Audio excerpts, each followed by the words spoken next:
The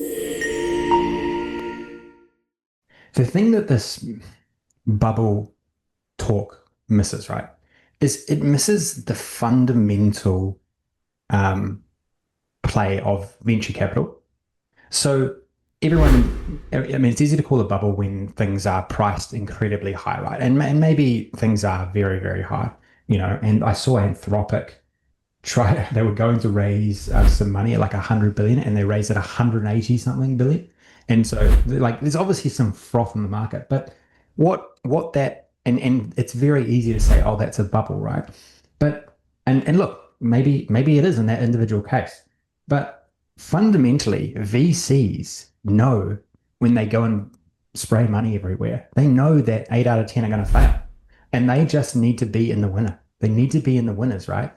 This is their entire business model. It has been like, if you read any of the history of VC, it's all about the winners. It's all about the Ubers. It's all about the Amazons, the Alibabas, all this kind of stuff. And so that's You why can't win the lottery without buying tickets.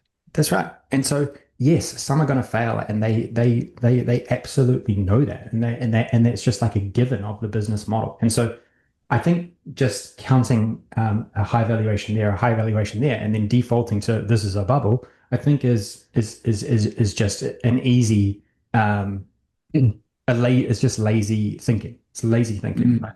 I think you've got to think a little bit deeper. And to me, the thing with AI that I've always thought, right, is and really firmed up on my view in the last few months is that maybe AI is not the big money earner. It's the building the platform around AI to sell you lots of other things or other ways of getting work done. Like if you can sell a job to be done inside of a ChatGPT environment that used to cost someone, used to take someone half their time of their job, that might have been $50,000 worth of work, and you can get that done for $5,000 or $10,000 in an app and a piece of software that is somewhat intelligent. That's probably where all the value is ultimately, right? And so if you can get everyone using your product, then you can build this piece, this application inside of it, this application. It's if ChatGPT becomes the operating system of the future of work, well, then they're going to have so many little apps that they could upsell you on. It's just unbelievable. Same with Claude, same with Gemini, Yeah. same with any of these guys, right?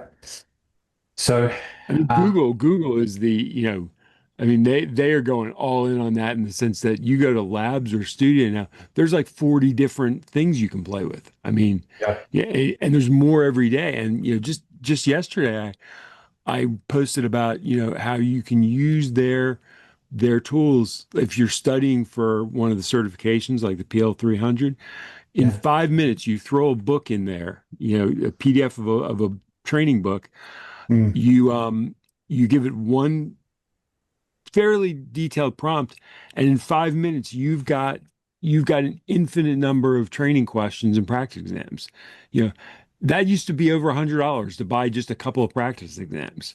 And yeah, now, as part of your subscription, and you know, particularly when Pact runs these, $5 ebook, promotions, you just mhm, buy a bunch of books, you know, throw them in as you need them in the context, and you've got an incredibly good app.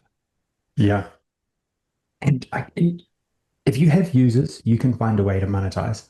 You know, everyone I even remember a couple of instances. Google didn't used to make money for a long time until they turned ads on, right? Facebook didn't make money for a long time until they turned ads on. Like, there's always a way to. There will be a way if you. I think what you find in these big firms or the ones that become like big in new eras is that if you collect enough talent together, they can usually find a way. And so that's what's going to happen with these big firms. I mean, they're acquiring talent like crazy, all the best talent. They'll just find a way. And if you've got hundreds of millions of users using your product, you can absolutely find a way. I mean, even if you have 100,000 users using your product, you can find a way to monetize. I was just thinking, like, so for example, Lovable. Okay, let's just use Lovable as an example. So Lovable, everyone thinks that they don't make money because everyone's just like chewing through AI credits, and they're probably just paying Claude or Chat or OpenAI for the AI, right? But I was thinking, okay, if that's the case, they still probably have millions of users, right?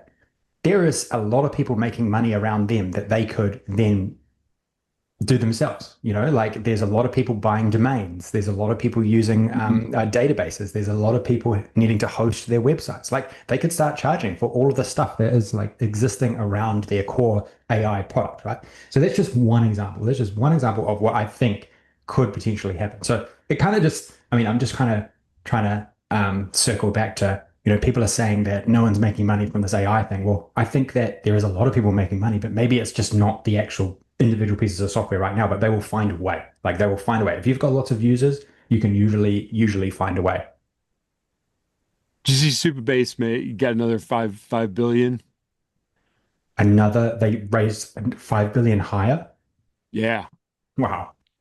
That I mean, sounds they are just they well, I mean, that my bill is $450 a month with it at the moment. mine's still under 100, but Yeah. it Well, keeps well, I going have up I have because like 12 databases, like 12 different instances on like all yeah. my little apps that I got. And big apps as well. Like so yeah. I mean, I'm a big customer now. Big customer. I'm paying them like 5 grand a year to be a customer. Yeah, Mm. it's a spectacular product. Mm. One of the things that I don't know if you've been playing with, talking about really great products is if you've been playing with any of the new Chinese models, Quinn or DeepSeek V3. Um, I haven't. I honestly, I have not had time to like really play with them a lot. I mean, I've used them here and there, but I mean, it's, in the way that I use them, it's very hard to tell them apart from anything else that I'm using. So I don't know what are your insights around it. well, I mean, I'm actually finding, that I mean, the interesting thing about Quinn is it recently in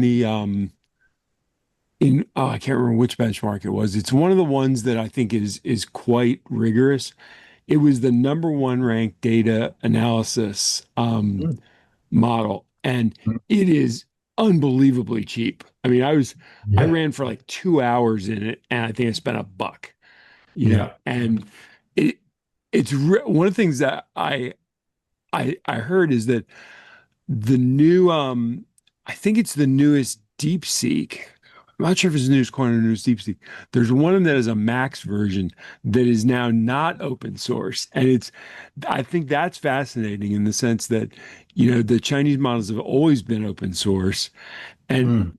there's almost this sense now that if you're behind, you go open source. And if you're ahead, you go closed. And Ah, yeah, I yeah, thought it was really interesting that for the first time, some of these big Chinese models are going closed source. And to me, that seems to signal they may think they're moving ahead on some of yeah, these. And yeah, my experimentation with them has been really solid. yeah, When I use them through Open Router and I've been doing analyses, I've been doing some coding with them, and they're very strong models yeah, yeah. and super cheap. I mean, Quinn is like, I think Quinn is 68 times cheaper than Opus. Yeah, yeah, it's crazy. It's crazy. Well, you can see geopolitically like what the Chinese are doing and trying to do. I mean, to me, it's so obvious. But I don't see it as like a totally bad thing at all. Like, I mean, it's easy to debate that, certainly. But if someone's offering you something that much cheaper than the other alternative, it's very, very difficult to not use that ultimately if you're using it at a very, very large scale.